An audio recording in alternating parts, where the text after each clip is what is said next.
Jean chapitre 21.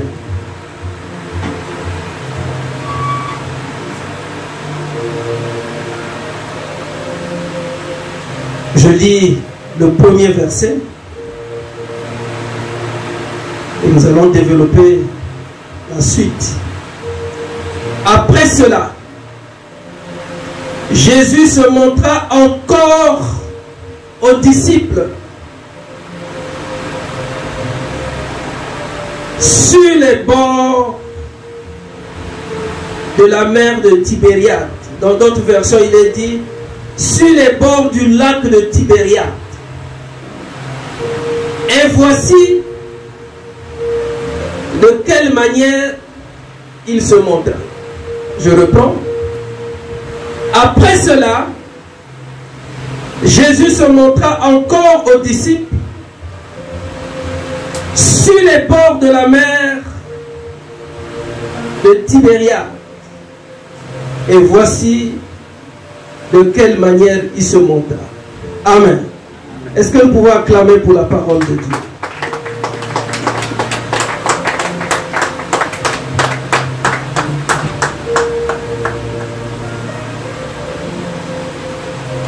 Qu'est-ce qui vous manque? C'est le thème de notre message. Qu'est-ce qui te manque? Jésus te pose la question, qu'est-ce qui te manque? Ou que te manque-t-il? Es-tu dans un besoin particulier?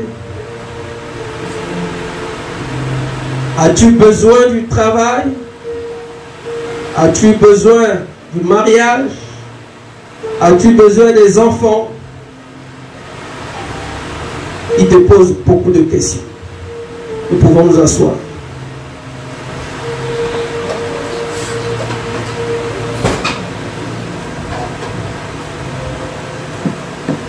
Jésus te pose une question.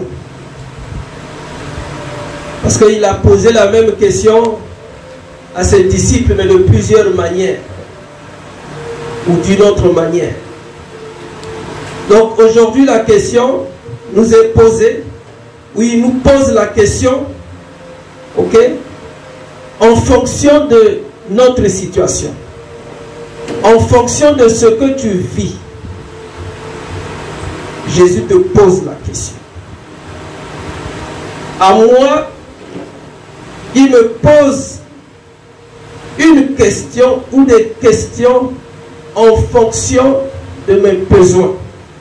Est-ce que quelqu'un me comprend? Amen. Moi aussi, j'ai des besoins.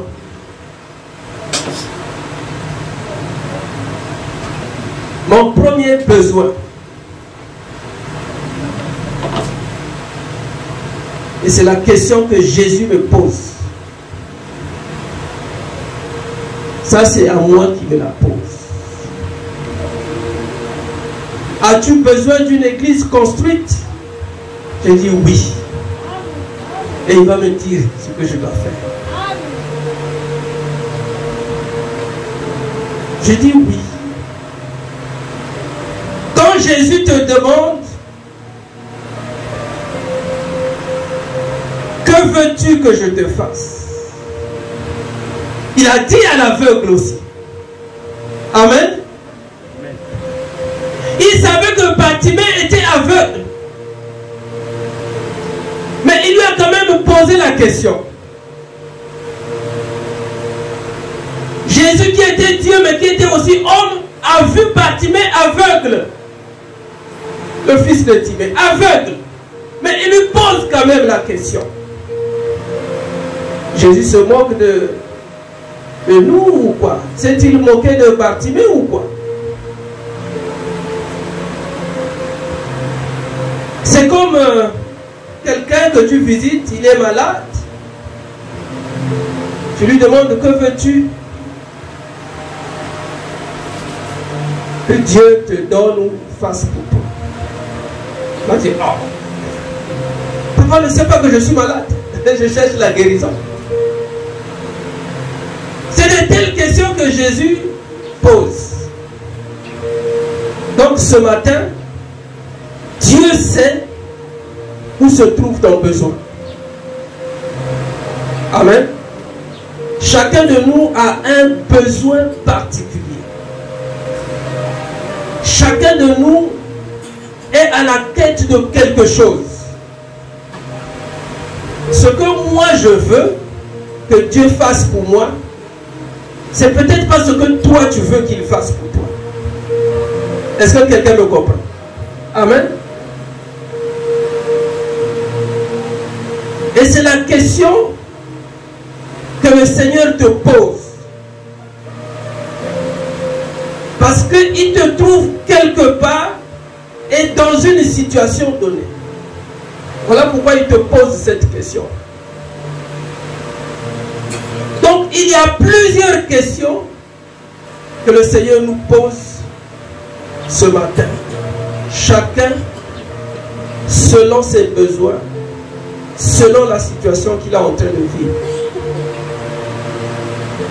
Nous sommes toujours dans la pré-résurrection.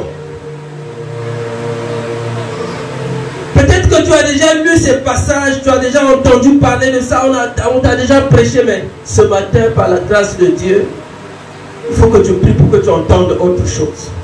Amen. Dis Seigneur, mais le passage là, je sais déjà, mais enseigne-moi autre chose. Appelé par Jésus, d'abord parmi les disciples. La Bible dit, après cela, Jésus se montra encore aux disciples. Pour ceux qui étaient là le jeudi, nous avons parlé d'une autre apparition de Jésus à ses disciples. C'était la première, après le premier jour de la résurrection. Parce que dans le texte que nous avons lu pour ceux qui étaient à l'enseignement de jeudi, la Bible nous disait 8 jours après. Est-ce que quelqu'un me comprend? Parce que il y a eu plusieurs apparitions de Jésus après la résurrection. Plusieurs.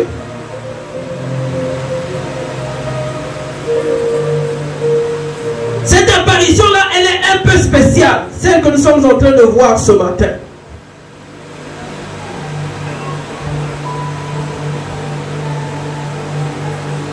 Parce que c'est au cours de cette apparition que Jésus pose des questions essentielles à notre existence.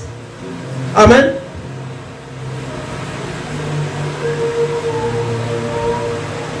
On ne vient pas à l'église parce qu'on n'a pas de besoin. Si quelqu'un te disait non, je vais à l'église seulement comme ça, c'est faux. Même le pasteur. Amen. Nous avons des questions existentielles, c'est-à-dire des questions qui sont liées à notre existence. Parce que nous ne sommes pas des extraterrestres. Je n'ai pas encore commencé avec la prédication. Ce n'est que l'introduction. Nous ne sommes pas des extraterrestres. Il y a des églises où on prie des extraterrestres, mais nous ne sommes pas là. Amen. Pendant que nous sommes sur cette terre, nous avons des besoins. Amen. Parce que nous sommes des hommes. Il nous faut vivre. Il nous faut manger. Il nous faut boire. Et il nous faut aussi nous vêtir. Est-ce que quelqu'un me comprend? Nous avons aussi besoin de nous déplacer. Nous avons des familles. Nous avons des situations.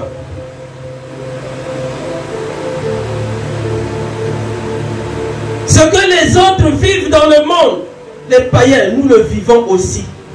Mais nous devons le vivre à notre manière. Est-ce que quelqu'un me comprend? La Bible dit, après cela, Jésus se montra encore aux disciples. Encore aux disciples. Sur les bords de la mer ou du lac de Tibéria. Jean ajoute, et voici de quelle manière il se montra. Jésus ne s'est pas montré à ses disciples de la même manière. Est-ce qu'on se comprend? Jésus ne peut pas agir dans la vie des hommes de la même manière.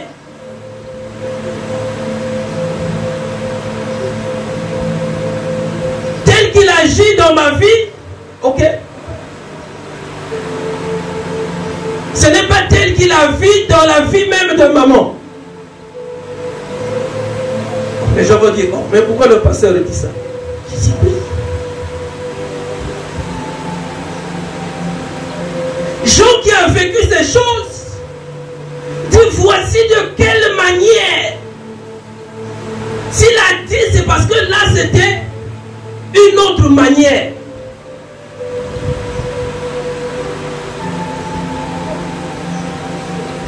Quand Jésus se montre à Marie de Magdala, il ne lui dit pas, Marie, que veux-tu que je fasse pour toi? Est-ce que quelqu'un me comprend? Quand il s'est montré à Pierre et Jean, ce n'est pas le même discours qu'il a tenu. Quand il s'est montré aux 11 d'abord, les premiers d'abord, avant même Thomas, ce n'est pas le même discours qu'il a tenu. Et quand il s'est montré aux autres disciples, ensemble avec Thomas, il a tenu un autre discours.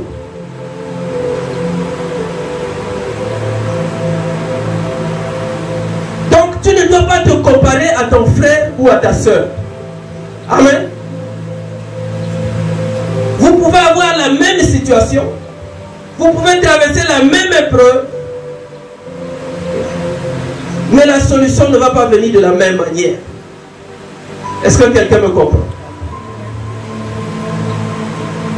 Alors, nous voulons comprendre de quelle manière Jésus s'est-il montré à ses disciples et qui étaient ces disciples-là.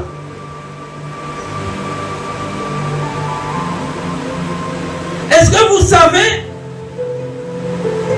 que les apôtres, avant de devenir apôtres, ils étaient d'abord disciples? Non, il y en a qui ne le savent pas.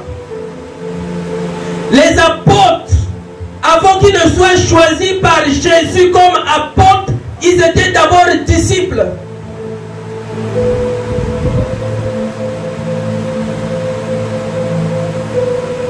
Mais avant qu'ils ne deviennent disciples, c'était des païens. Et quand Jésus les rencontre, un à un, ils n'étaient pas encore apôtres.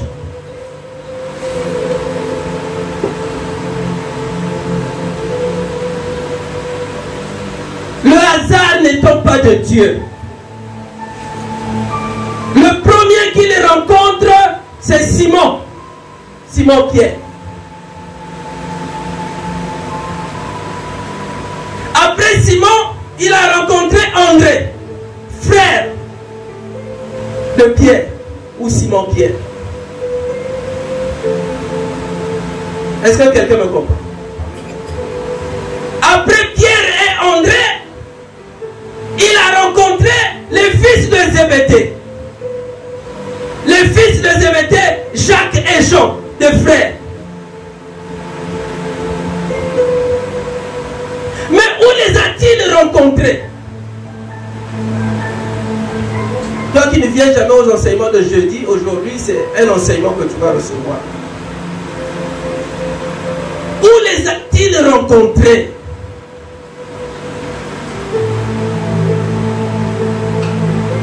La Bible dit qu'il est passé au bord du lac de Génézareth. C'est-à-dire que là, il y avait des pêcheurs.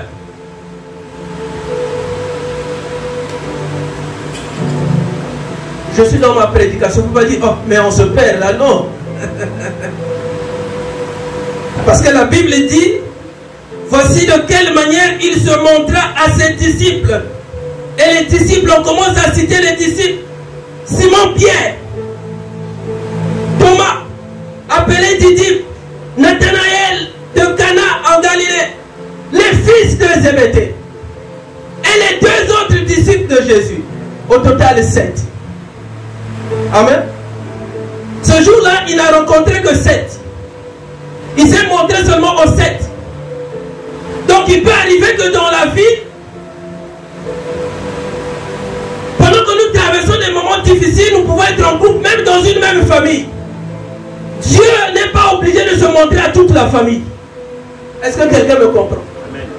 On va dire, ah, mais finalement, même dans la famille du pasteur, chacun selon sa relation avec Dieu. Amen. Dieu ne va pas se montrer à toi si toi tu n'as pas une bonne relation avec Dieu. Non. Dieu choisit les gens.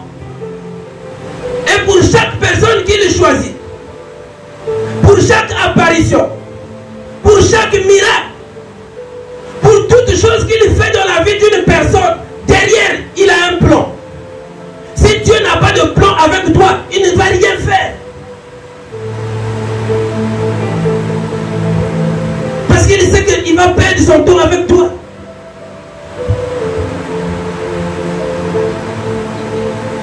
C'est pour ça que vous verrez dans plusieurs familles, même dans des couples, ouais, ah, mais il y a quelque chose qui ne va pas. Non, c'est parce que Dieu a un plan. Il faut que là, il y a un cœur qui est disposé. Là, il y a un cœur qui n'est pas disposé. Là, il y a un cœur de pierre, mais là, il y a un cœur de chair. C'est spirituel, c'est des choses qu'on ne comprend pas. Voici de quelle manière il s'est montré à ses disciples. Ils étaient 7. Il y avait Pierre d'abord. Mais moi, je me dis toujours Pierre là. Bon, on va utiliser les deux mots, puisqu'on les connaît. Il a la chance et puis il a la grâce. Amen. Parce que Pierre, lui, il était aussi comme toi et moi, comme nous étions, ou comme nous sommes encore. C'est tellement que Pierre ne sait pas pourquoi Jésus l'a rencontré en premier parmi tous ses disciples.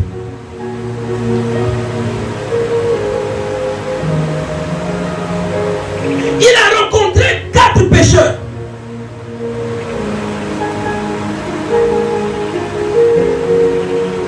Quand il est au bord du lac de Génézareth, il rencontre Pierre ou Simon.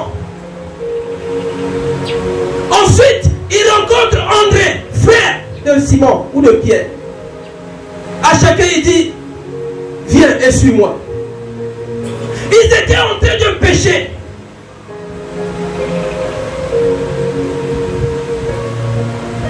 Vous savez, il y a 3 attributs de pécheurs qui ont été attribués à Pierre.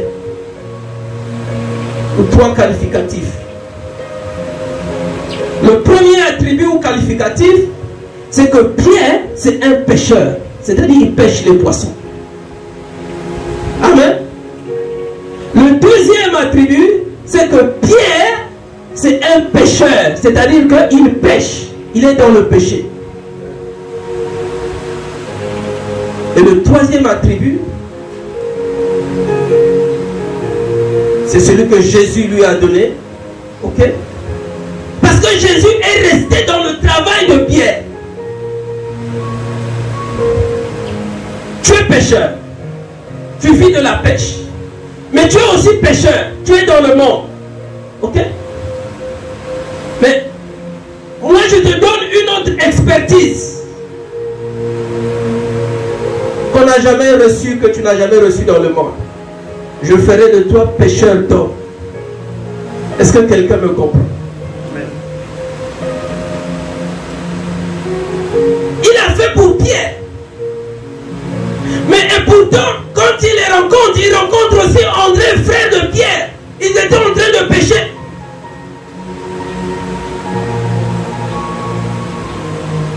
Il amène aussi André avec lui. Il rencontre aussi les filles de Zébédée, c'est-à-dire Jacques et Jean. Quand on parle des fils de Zébédée, parce que Zébédée c'était le père de Jacques et Jean. Leur père c'était un grand pécheur.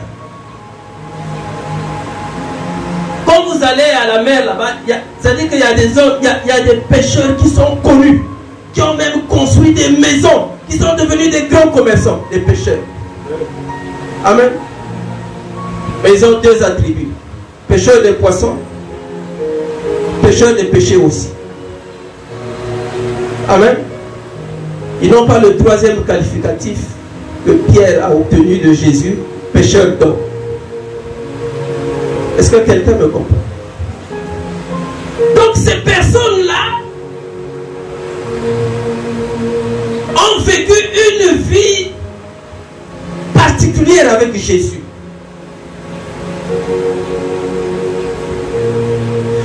Eux, ils ne vivaient que de la pêche. La Bible ne le dit pas, mais j'imagine que le jour où Jésus a rencontré Jacques et Jean, Zébédée, leur père, a dit non, pourquoi tu vas me les prendre? Pourquoi? Moi je suis un grand pécheur, mais j'ai une grande société, mais ces deux-là que tu vois là, c'est les deux-là qui vont me remplacer. Il les a pris eux aussi. Il dit venez avec moi. Quand Jésus prend quelqu'un, il ne l'abandonne pas. Amen. C'est pour cela que vous verrez, du début jusqu'à la fin de son ministère sur terre, il n'a pas abandonné ces personnes-là. À un certain moment, il les appelait mes frères. Parce que quand il est ressuscité, il a dit à Marie de Magdala, va dire à mes frères, c'est-à-dire ses disciples, que nous allons nous retrouver à Galilée. Il a dit mes frères. Mais à certain moment, il appelle mes enfants. Et dans d'autres circonstances, il appelle mes amis. Il ne les a pas abandonnés. Depuis le jour où il les a pris, les ayant choisis, parce qu'il les a d'abord pris. Il les a d'abord retirés du monde où ils étaient. Parce que c'était des pécheurs. Ensuite, il les a choisis parmi les 12. Ils sont devenus apôtres.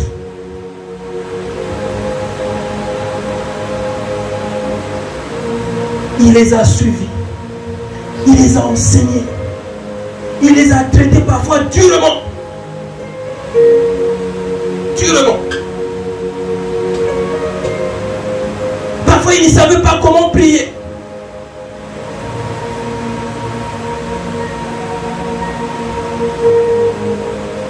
Il les a même délivrés. Parce qu'un jour, il a dit à Pierre, Satan, je vois Satan derrière toi. Il vous réclame, il te réclame, toi Pierre.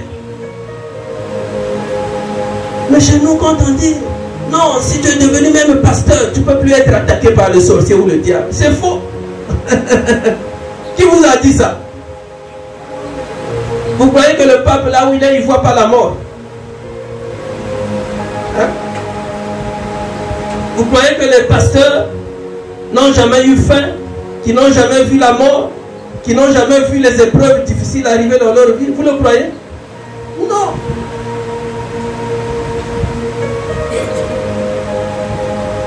Alors, même quand Jésus meurt,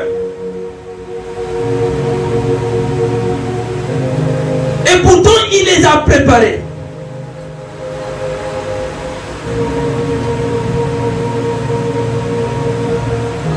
Ils ont même oublié que Jésus devait ressusciter le 3e jour. Ils ont oublié ces choses. C'est pour ça que Dieu, dans sa souveraineté, a tout fait pour que tout de suite après sa résurrection, que Jésus ne reparte pas auprès de son Père. Il n'est pas reparti tout de suite. Amen. Parce qu'il y avait encore des choses à régler. Le Seigneur a encore des choses à régler avec nous, avec toi, avec moi, avec l'Église, avec ses serviteurs. il a encore eu beaucoup de choses à régler avec ses disciples. Alors, des sectes, moi je prends l'image de quelques-uns. Ceux-là qui étaient toujours à côté de Jésus ou avec Jésus. Il y avait Pierre. Pierre, c'était lui le meneur du groupe. Mais il n'était pas le plus intelligent. Il n'était pas le plus spirituel. Amen. Le problème avec Pierre, c'est qu'il était très curieux. Amen. Et pourtant, il était peureux. Il était indécis. Mais il était toujours là. Pierre. Mais il y avait un autre que Jésus aimait le plus, Jean. La Bible ne dit pas pourquoi Jésus aimait-il Jean plus que les autres.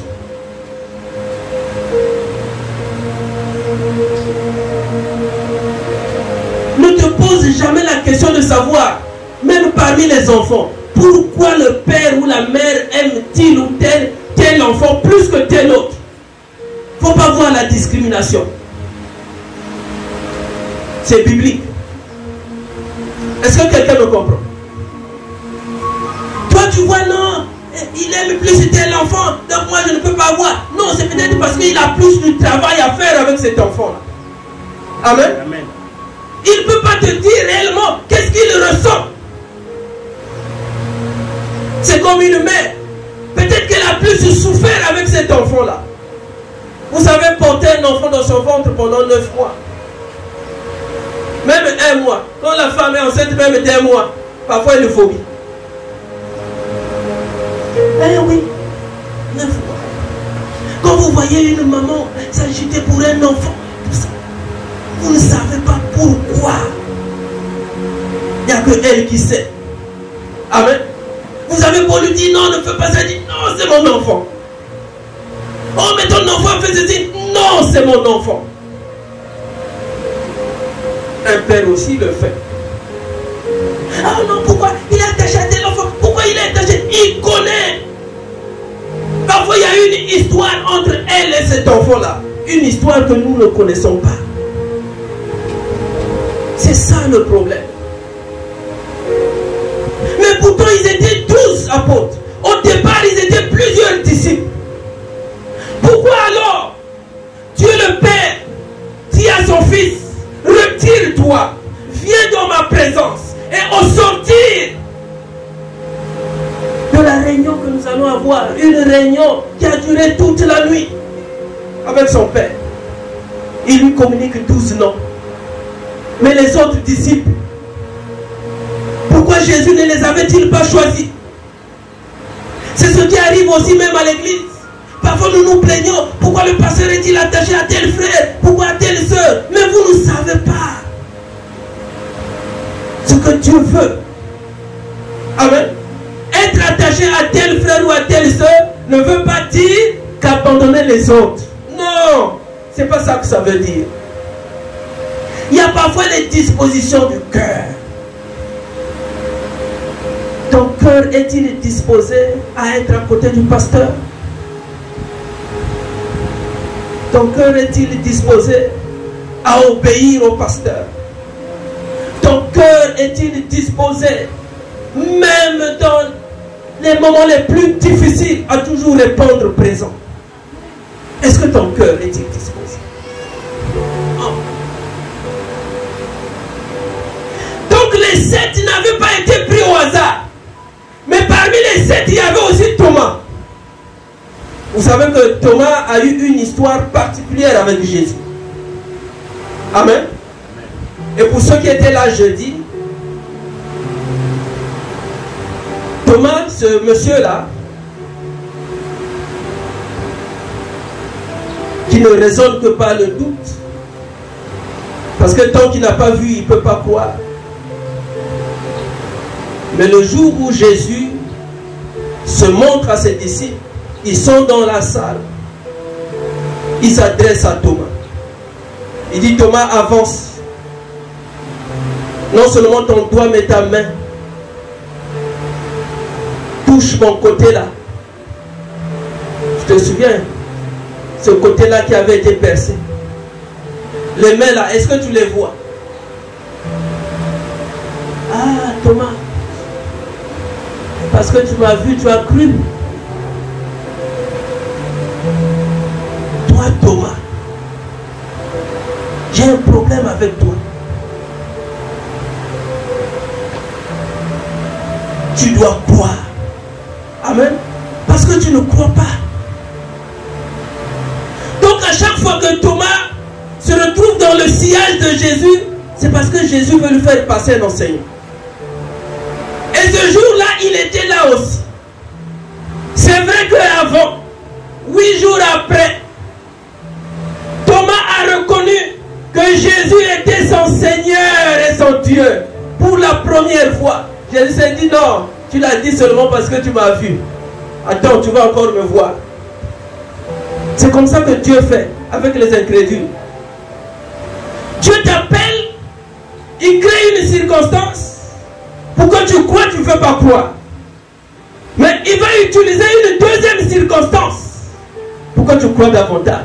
Et même là, si tu ne crois pas, il va passer par une troisième circonstance. Pour que toi-même tu dises, bon, cette fois-ci, j'ai cru. Amen. Cette fois-ci, j'ai cru. Réveillez Naomi là, elle dort un peu. Voilà. Alors, vous croyez que quand je prêche, je ne regarde pas? C'est pas facile, hein? Prêcher et regarder le peuple de Dieu. Là, je sais qui suit, qui ne suit pas. Amen, amen. Alors, la Bible dit qu'il y avait toutes ces personnes-là, ils étaient ensemble. Mais à la tête du groupe, il y avait Pierre. Ayant été appelé par Jésus, d'abord en premier, parmi les disciples. Ayant été fait apôtre par Jésus, Pierre. Quoique ayant vu Jésus mourir et s'étant rendu au tombeau, après avoir reçu le message de Marie de Magdala, malgré tout ce qu'il avait vu là, Pierre était encore pêcheur de poissons. Est-ce que quelqu'un me comprend? En réalité, je vais vous dire une chose pour vous surprendre. Même les pasteurs qui se disent à plein temps, en réalité, si vous fouillez bien, il y a un travail qu'il fait. En dehors de l'église, de la maison de Dieu, si vous fouillez très bien, vous allez comprendre que ce pasteur-là fait autre chose. Mais il ne veut pas dire aux enfants de Dieu qu'il fait aussi autre chose. Amen. Il n'y a aucune bénédiction qui puisse apparaître ou arriver dans notre vie dans le vide. Non, c'est faux.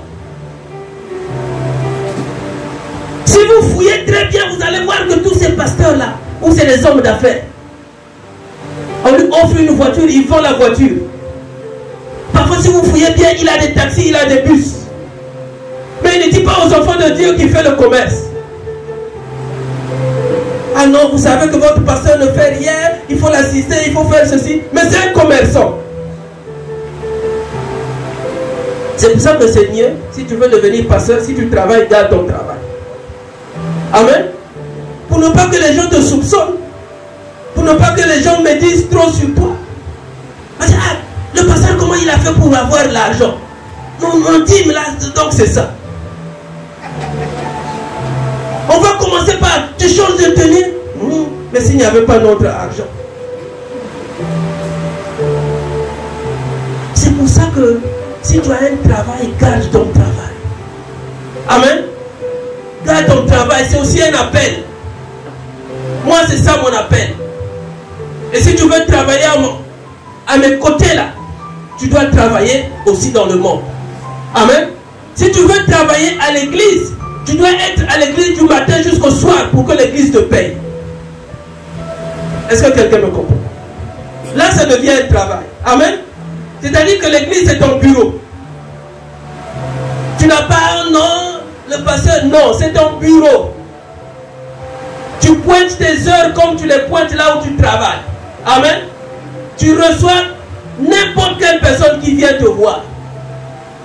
Si tu as une pause, tu prends la pause. Après la pause, tu reviens à ton poste de travail.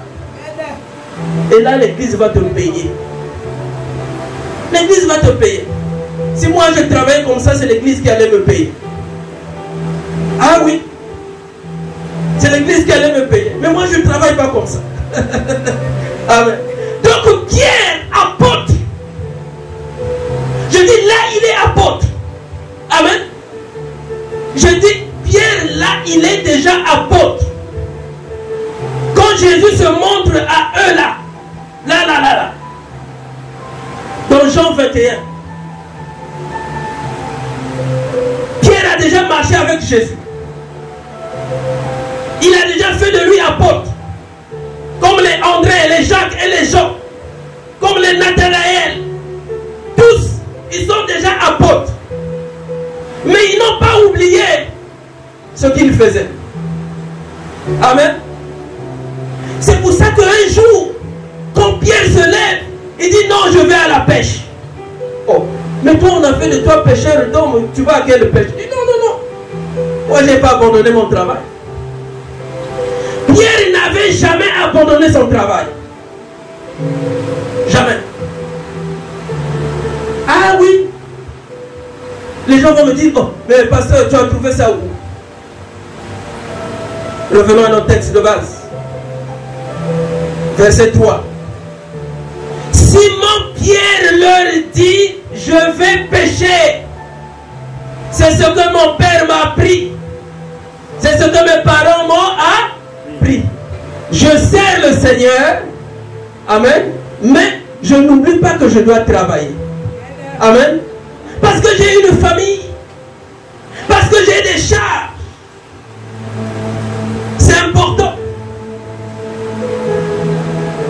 C'est pour ça que vous verrez le pasteur s'acharner sur les enfants de Dieu qui sont ici, qui ne travaillent pas. Ce n'est pas normal qu'un enfant de Dieu puisse y rester du matin jusqu'au soir sans travailler. Lundi, tu ne travailles pas. Mardi, tu ne travailles pas. Mercredi, jeudi, vendredi, tu ne travailles pas. Tu ne fais rien. Même si tu fais 100 prières dans la journée, il faut que Dieu te trouve quelque part. Amen. Il faut que le Seigneur te trouve quelque part pour te bénir. Ce n'est pas question de diplôme. Ah non, non, non, non, non. Le travail, ce n'est pas question de diplôme. La Bible dit, ce que ta main trouve à faire, fais-le. Mais un bon travail, un travail digne. C'est pour ça que parfois je vois des gens orgueilleux pour rien. Tu cherches le travail, on a besoin d'un gardien, tu ne veux même pas faire le gardiennage. Ah. Mais qu'est-ce que tu cherches comme travail? Non, moi je vais être dans un bureau et tout ça. Mais si dans le bureau tu ne trouves rien. Ils sont là, ceux qui ont fait le gardiennage. Vous croyez que l'argent là, on écrit sur le billet, on écrit gardien. Quand tu as 10 000, les 10 000 du gardien, on écrit gardien. Les 10 000 du pousse-pousseur, on écrit pousse-pousseur. Est-ce que vous croyez que c'est comme ça? Non. C'est le même billet. Et ce billet-là a la même valeur. C'est ça le problème. Si vous êtes arrivé dans cette église, dans ce ministère, le travail, vous devez travailler. C'est pour ça que l'année dernière, nous avons dit l'année du travail. Ceux qui n'ont pas pu avoir le travail, ils ont un problème. Quand je dis le travail, ce n'est pas seulement être maçon, menuisier. Le commerce, c'est un travail. Amen. Les affaires, c'est un travail. Ce que vous appelez COP. C'est ça, non? Non, j'ai un COP là. Il faut dire j'ai un travail à faire, pas un COP. Hein?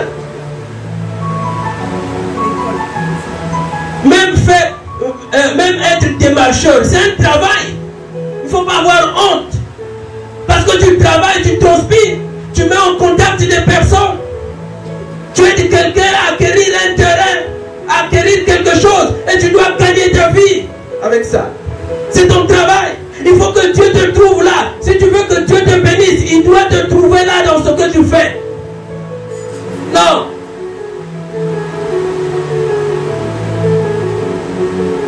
Jamais.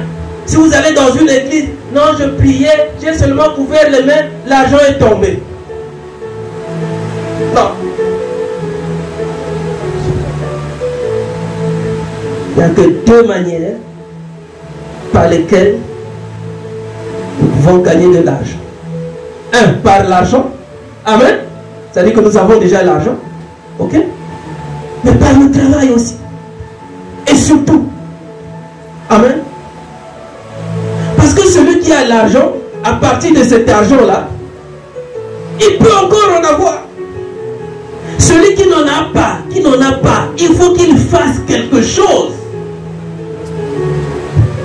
Est-ce que quelqu'un me comprend? Je suis toujours dans ma prédication.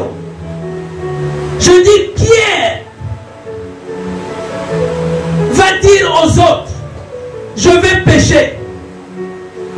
Les autres aussi, comme ils ne faisaient rien, mais parmi eux, il y avait aussi des pécheurs. Ils ont dit, oh non, nous allons avec toi. Dans la vie, il faut savoir choisir les amis. Amen. Il faut savoir choisir les amis. On ne va pas avec n'importe qui et n'importe où. Il faut savoir choisir les amis. Il faut savoir choisir les amis. Alors, si tu sors avec des amis qui sont sincères, des amis qui ont une certaine grâce, toi aussi, par eux, ok, cette grâce-là va t'accompagner. Est-ce que quelqu'un me comprend? Ce que ces amis-là font, c'est ce que toi aussi tu feras. S'ils font des bonnes choses, Dieu fera de telle sorte que toi aussi, tu sois concerné par ce qu'ils font. Et s'ils font des mauvaises choses, toi aussi, tu seras cité parmi ceux qui font des mauvaises choses. Alors, ils sont partis avec Simon. Ils ont dit, nous allons aussi avec toi. Parce que Pierre, c'était un meneur d'hommes. Tu ne peux pas être à la tête d'une église. Tu ne peux pas être à la tête d'un département si tu n'es pas un meneur d'hommes. Est-ce que quelqu'un me comprend? Si vous avez un département où il n'y a rien de bon là, ça veut dire que celui qui est à la tête là a un problème. Amen. Celui qui est à la tête là, il a un problème. Si vous allez dans une église, depuis qu'ils ont commencé là, ils ne sont que 10, 20, il y a un problème. Si vous allez dans une église, au départ, ils étaient nombreux. Ils étaient 100. Et après, 30, 40. 40, 30, 20. Après, c'est fini. Il y a aussi un problème. Amen. Il y a un problème. Jésus a gardé ses disciples. Amen. C'est vrai que certains, parmi eux, s'étaient mal comportés. Mais il a gardé la grande majorité. Et même ceux qui avaient des mauvais caractères, il les a façonnés. C'est pour ça que quand vous arrivez dans une église ou dans un département, mais le Seigneur a fait de pécheurs d'hommes. S'il fallait recevoir un diplôme de pécheur d'hommes, eux en premier ils l'auraient reçu. Amen. Donc le Seigneur est capable de nous transformer. De la même manière qu'il a changé le caractère de Pierre, d'André, de Jacques et de Jean, il est capable de changer aussi ton caractère. Est-ce que quelqu'un me comprend? Alors, l'apôtre Pierre et les autres, On dit non, nous servons le Seigneur, oui, mais nous devons travailler. C'est pour ça que quand Pierre dit je vais à la pêche, les autres ont dit nous aussi nous allons avec toi. Parce que ils savaient qu'à partir de la pêche, quelque chose pouvait se passer. Ils avaient besoin d'argent. Ils pouvaient prier Jésus ressuscité. Mais sans un travail, rien ne pouvait se faire. Amen. Quand Jésus dit à Pierre ou à Simon-Pierre, viens et suis-moi, il ne lui dit pas que désormais c'est fini, tu ne feras plus rien. C'est vrai que je ferai de toi pécheur d'hommes. Mais à partir de ce travail-là, tu feras des exploits. Tu feras des exploits. Non seulement dans ce que tu sais faire, même dans ce que je vais t'apprendre à faire désormais.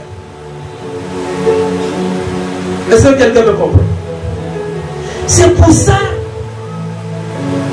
qu'il a laissé l'église entre ses mains.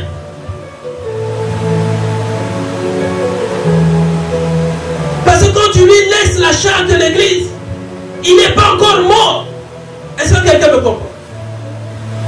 Quand tu lui dis, Pierre, tu es Pierre, et sur ce roc, je bâtirai mon église. Oh, c'est pas possible. Toi, Pierre. Pierre, réellement, malgré ses limites et ses faiblesses, il en avait conscience. Amen. Mais ce n'était pas une église pauvre. Amen. Ce n'était pas une église pauvre. L'église n'est pas pauvre. Parce qu'en son sein se trouvent des hommes et des femmes qui aiment le travail. Est-ce que quelqu'un me comprend? Non. Si quelqu'un venait me dire, non, non, pasteur, moi le travail, non. Moi je crois toujours à la manne. Tu dis, jusqu'à ta mort, tu verras la manne. Jusqu'à ta mort, tu verras la manne. Amen. Si tu arrives dans une église comme ça, non, matin, soir, vous êtes là. Non, dans ça, mais là, dans ça. On ne travaille pas. Il faut vous interroger. Amen. Il faut vous interroger. Mais comment allez-vous faire? Même pour faire fonctionner l'église. Amen.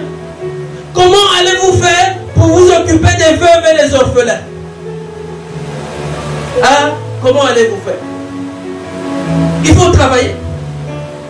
Donc tous les autres disciples ont suivi Pierre à la pêche. Alors qu'est-ce qui s'est passé? La Bible dit qu'ils ont pêché toute la nuit. Ils n'ont rien trouvé. Ce n'était pas la première pêche de Pierre où Jésus s'est montré à eux.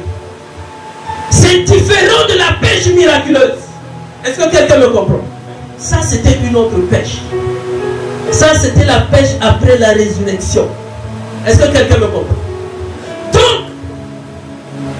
ils ont pêché toute la nuit. Ils n'ont rien trouvé. Alors, comment?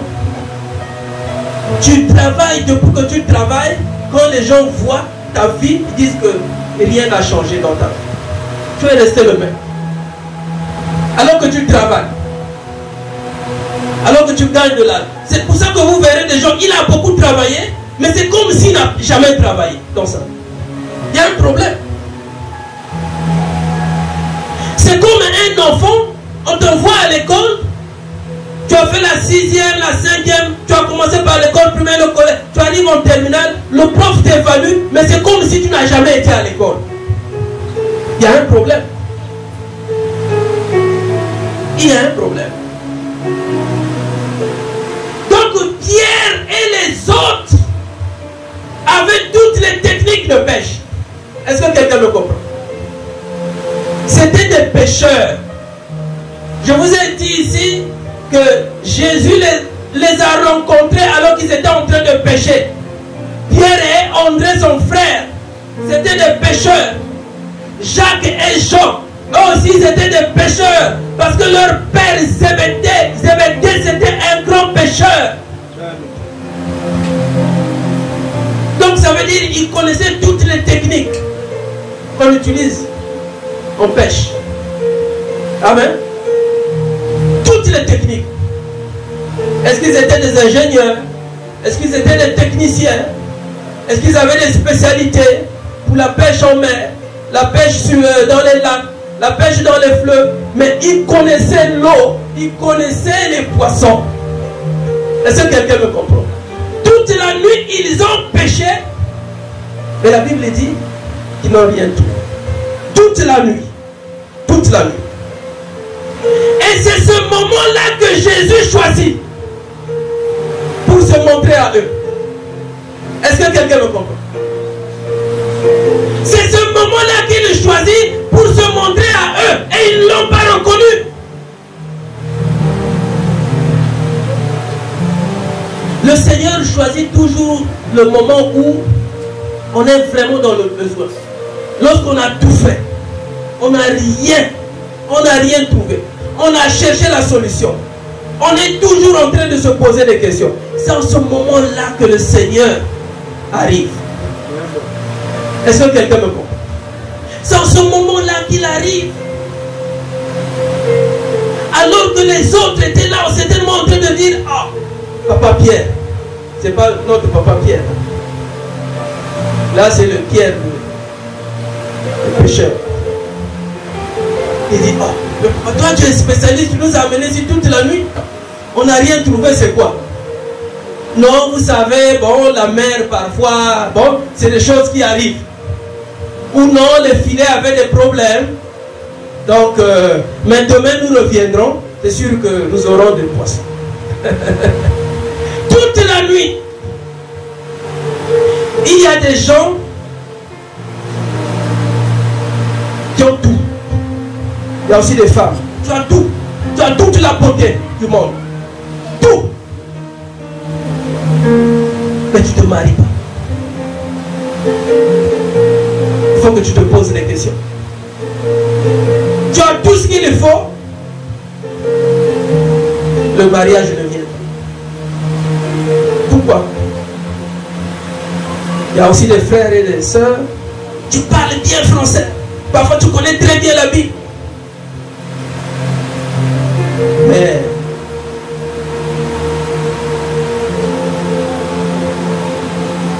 tout ce que tu fais là, ça ne marche pas. Ça veut dire que tu peux même te lever là, tu prêches là. On dit c'est vite. Tu pries aussi pour les malades ne guérissent pas. Tu pries aussi pour qu'il y ait un miracle, il n'y a rien. Alors tu parles très bien français. Ou tu parles très bien lingala, parce qu'on peut prêcher aussi en lingala, normalement, correctement. Et très bien. Mais rien n'arrive. Tu as tout. Tout ce qu'il faut. Non, et pourtant moi j'ai étudié, je parle français, mais je ne sais pas aussi qu'est-ce que les hommes cherchent. Ah bon? Qu'est-ce que Dieu cherche? Pas qu'est-ce que les hommes cherchent. Ah non, et pourtant moi, bon, je travaille, moi je suis un bel homme et tout ça. Je ne sais pas aussi la sœur là, qu'est-ce qu'elle veut. Ah bon, qu'est-ce que Dieu veut? C'est la question que nous devons nous poser. Nous devons nous cesser de nous plaindre. Mais plutôt demander à Dieu, quand tu me vois, qu'est-ce que tu vois? Est-ce que tu peux te poser cette question-là? Seigneur, quand tu me regardes, qu'est-ce que tu vois? Pas quand le pasteur me regarde. Quand toi tu me regardes, qu'est-ce que tu vois? Là, le Seigneur peut dire, je vois que tu es impoli, tu es insoumise, tu ne seras jamais soumise dans le foyer. Là, les frères sont contents. Les frères qui aiment voir les sœurs être soumises, là, ils sont contents. Mais moi, Seigneur, quand tu me regardes, qu'est-ce que tu vois? Tu es orgueilleux. Tu es orgueilleux. C'est difficile que la femme s'approche de toi. Ah! Mais moi, quand tu me vois là, quand tu me regardes, Seigneur, qu'est-ce que tu vois? Mais oh! Tu es un égoïste. Parce que toi-même donner 100 francs à quelqu'un là, c'est difficile. Mais le jour où je veux te mettre ensemble avec une sœur. Ça sera difficile. Donc Dieu dit, pour l'instant, je ne veux pas des problèmes. C'est pour ça que vous verrez des gens, il a tout. Vous croyez qu'il ne veut pas il se marie pas parce qu'il ne veut pas se marier. Non, c'est parce que Dieu ne le permet pas aussi. Alors, tu forces, qu'est-ce que Dieu fait? Il va te mettre devant ta face, devant toi, il va mettre quelqu'un qui va te changer. Amen. Amen. Quelqu'un qui va totalement te changer. Alors lorsque les gens vous regarderont, ils diront, ah, celui-là qui ne voulait pas changer, il a changé. Ou celle-là qui ne voulait pas changer. Mais il n'y a que Dieu pour faire de telles choses. Il n'y a que Dieu. Vous voyez comment Pierre, quelqu'un qui avait toutes les notions de la pêche, toute la nuit, il a travaillé. André qui était aussi pécheur, vous pouvez dire non, c'est pas comme ça qu'on faisait. Les fils de Zébédée, Jacques et Jean, eux aussi disaient non, nous c'est pas comme ça que papa nous a appris, il faut faire comme ceci. Ils ont fait tout ça toute la nuit, rien. Amen. Rien. Toute la nuit, rien. Alors pour la question que le Seigneur te pose, parce que c'est la question qu'il a posée à ses disciples qui étaient là. Alors il leur a dit, enfants, n'avez-vous rien à manger? Comment ça? Comment Jésus pouvait déjà parler de ça alors que eux, ils n'étaient pas là en train de manger, il n'y avait pas encore de table. Amen. Seulement toute la nuit, quand ils ont péché, ils n'ont rien trouvé. Ils n'ont rien trouvé, il n'y avait rien. Toute la nuit, la Bible dit, ils ne prirent rien. Le matin étant venu, Jésus se trouva sur le rivage. Mais les disciples ne savaient pas que c'était Jésus. Bien-aimés, nous devons faire attention à ce que nous voyons. Quand nous passons des moments difficiles, quand nous passons par des moments difficiles, nous devons être à l'écoute de la voix du Seigneur. Amen. Nous devons faire excessivement attention aux gens qui nous visitent, à ce que nous écoutons. Parce que Dieu peut utiliser ces personnes-là pour nous parler. Est-ce que quelqu'un me comprend? Dieu peut utiliser ces personnes-là pour nous parler. Parce que quand Jésus arrive là, ils ne l'ont pas reconnu.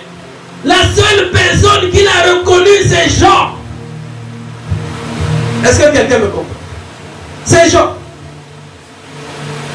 Alors il leur pose la question suivante. Enfants, n'avez-vous rien à manger? Voilà que Jésus appelle ses disciples par enfants. Parce qu'ils étaient encore enfants. Nous sommes encore des enfants aux yeux du Seigneur. Est-ce que quelqu'un me comprend?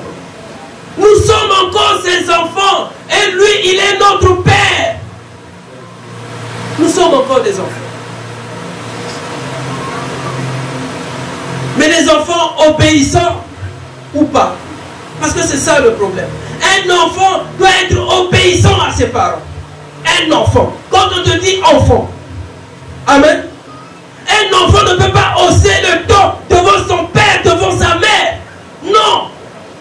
Sinon, c'est la malédiction. Est-ce que quelqu'un me comprend? Peu importe ta relation avec tes parents, tu ne peux pas hausser le ton devant ton père, devant ta mère. Sinon, tu es maudit. Je suis en train de parler à quelqu'un. De même une femme ne peut pas injurier son mari. Sinon, c'est la malédiction qui tombe sur elle. Non. Parfois nous nous posons la question, mais moi qu'est-ce que j'ai fait? Tu as injurié ton mari, le même jour Dieu t'a maudit.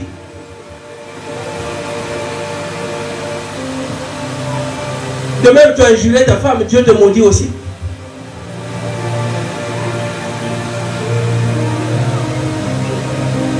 Parce que celle qui est os de tes os, ok, tu l'as détruit, tu l'as maudit. Ça veut dire qu'il y a une partie en toi qui ne devait plus exister. Est-ce que quelqu'un me comprend? Amen. C'est ça que ça veut dire. Oui, c'est ça que ça veut dire. Parfois nous oublions ces choses.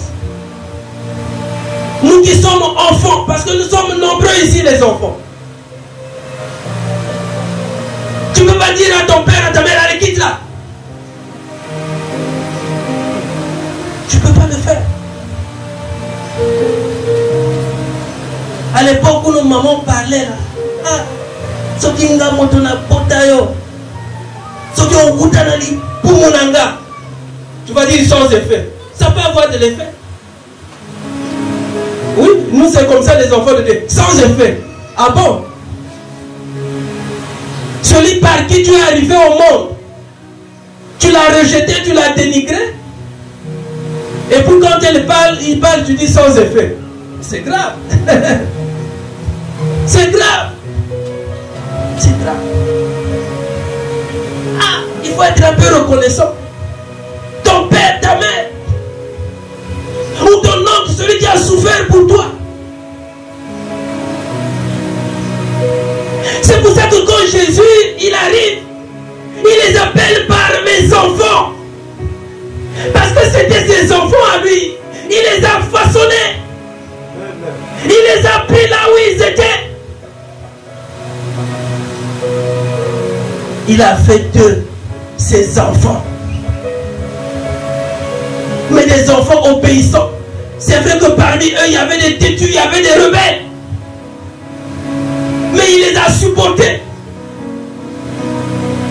C'est pour ça qu'il les appelle par mes enfants. Il dit, enfants, n'avez-vous rien à manger? Il pouvait se dire, oh, mais est-ce que nous t'avons demandé quelque chose à manger? C'est pas possible. On a péché, nous, notre problème, c'est ce que nous avons croisé là. Hein? C'est le travail que nous avons fait toute la nuit. Nous n'avons rien trouvé. Bon, parce que la coutume voulait qu'après la pêche, que les gens se retrouvent pour manger ou qu'ils aillent dans leur famille manger le poisson qu'ils ont eu. Amen. Ce qu'ils ont pêché. Et quand Jésus se montre à eux, il dit, enfants, n'avez-vous rien à manger? L'erreur que nous commettons, quand le Seigneur nous pose la question par rapport à un besoin particulier, nous hésitons. Amen. Nous hésitons. Le Seigneur te demande, ça va? Oui, ça va, par la grâce de Dieu. Non, si tu as un problème, tu dis, j'ai un problème. Tu ne peux pas dire, ça va par la grâce de Dieu. Oui, la grâce est la grâce. Amen. Si tu n'as pas mangé, tu dis, papa, je n'ai pas mangé. Papa, je n'ai pas le travail. Papa, on ne me paye pas. Papa, à la maison, il y a des malades. Il y a beaucoup de cas, il y a beaucoup de problèmes. Maintenant, on te demande, le pasteur te demande, comment tu vas? Non, ça va par la grâce de Dieu. Ok. Après 2 jours, non, papa, j'ai un problème, tout ça. Mais le jour où je t'ai posé la question là, tu as dit quoi? Tu as entendu? Comme tu as dit, ça va là. Moi aussi, aujourd'hui, je dis non, ça va. Amen. En commençant ce culte, j'ai dit, le fils de Timée, Bartimée, quand Jésus le rencontre, alors qu'il savait qu'il était aveugle, il lui demande, que veux-tu que je fasse pour toi? Ah! Ce matin, celui qui n'a pas à manger, le Seigneur te demande, n'as-tu rien à manger? Si tu n'as rien, tu dis non. Je ne sais pas quelle est la question que le Seigneur te pose à toi. Moi j'ai dit, parce que le Seigneur m'a demandé, veux-tu avoir une église construite? Je dis oui. Je dis maintenant je vais te dire comment tu vas faire. Amen. Mais je dois te trouver quelque part. Jésus a trouvé les Pierre, les Jacques, les Jean, les André, quelque part en train de pécher. En train de pécher. La première fois, ils ont